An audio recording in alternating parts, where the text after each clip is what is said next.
Mr. Deputy Speaker, I have to say I'm left bemused by some of the contributions today. Perhaps some on the benches opposite are auditioning for roles on university campuses as champions of free, if not historically accurate, speech. A few facts. The 2008 crisis was a global financial crash. Thank goodness we had some adults leading this country at the time. Gordon Brown and Alistair Darling working in concert with Angela Merkel and Barack Obama to avert more serious disaster. They acted while David Cameron and George Osborne suggested that markets be allowed to run the course. Run on banks such as Northern Rock. Can you imagine those scenes? Remember them well. Let them go to the wall. Easy when your savings are in the Cayman Islands, according to the Panama Papers. The coalition government claimed it was a roofing contractor, probably hired as a mate of the health secretary, but it and the following Conservative government simply undermine the foundations of our economy, our communities and our health and social care services. That is why the UK was the least prepared G7 country to face this pandemic. That and the government's failure to prepare or to act. You know, listening to John Major, Tony Blair, Gordon Brown, David Cameron, you realise what a blundering, blagging government we have. The Prime Minister's failure.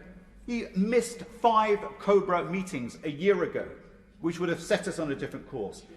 He had 2 weeks more time to prepare than France, Spain or Germany. Yet here we are with the worst economic performance for 300 years. Gross domestic product down 10% versus 2019. Compare Germany minus 5%, France minus 8%, Italy minus 9%, Italy. The US minus 3.5%.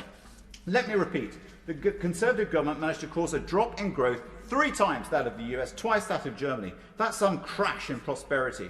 Let me put that into some tangible, understandable stats. In my question to the Prime Minister in December, car sales, using that as a proxy, the bellwether of our economy, in the UK down 29%, in France it was down 25%, Germany down 19%. That's a loss of 180,000 car sales versus Germany. This is real, this is the reality behind the government's mishandling of the crisis and the economy. Mr. Deputy Speaker, there are many other indicators. For example, the Premier League reopened a full month after Germany's Bundesliga. Why? The damage to our hospitality sector, the underlying challenges, including the penalty of business rates. For 11 years, the government has failed to address the desperate need for fundamental change to those unfair and disproportionate taxes. No wonder the UK high streets are looking so terrible. Mr. Deputy Speaker, one positive. The government did listen to my right honourable friend, the member for Oxford East, and introduced the furlough scheme. But you know, the statistics are crystal clear. This government has failed the economy.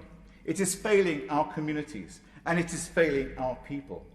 Sadly, it is the people who will end up paying for their mistakes.